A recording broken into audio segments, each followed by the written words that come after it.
موزەخانەیە نەتەوەی یا درانزانی لە بالتیمۆر بە پترژە 40,000 بەرهەمێن پەیوەندی بددان بە هەنە دبە موزەخانە هەری دەوڵەمەند یا درانزانینێ. موزەخانێ بەرهەمێن کەفنارژی و هەمی جوورە کەل و پەلێن درانزانینێ دناودا هەنە. هند فرچeyên didanan yên kevin ji hestiyên heywanan dihatin diristkirin. Evên he ji hestiyên lingên gulkan li gelmiyên barazê nêr. لە موزەخانە هەروەها جوورە بەرهەمێن بەهەمپا هەنە.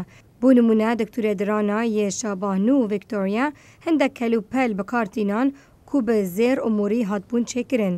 Di wêneyên wê de xuya dike karekî gelek baş li ser diranên wê tatkirin. Lê diranên spî ne herdem nîşana diranê baş an jî dikturekê baş bû.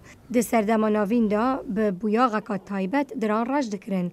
Hindek eşîretên Efrîqî diranên xwe yên pêşiyê tînan der ji ber kulûbî demê staylê herî xweşik bû. Avustralyên xwecihî jî diranên xwe tûj dikirin û mayayî jî ew bi kevran kund dikirin. What we're looking at here is kind of Ya ku em niha lê dinêrîn hizreka pêşwext ya şêwazê ofîsa doktorê didana ye. Berê doktorên didana digerrok bûn ji meydana bajêrekî diçûniyekî din. û pir caran li cihên giştî çareseriya nexweşiyên didanan dikirin.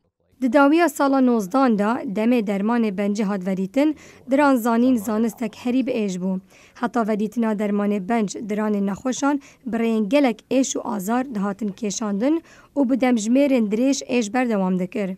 Îro ev alavên demên berê wek berhemên pêşandar li mûzeyan tên dîtin.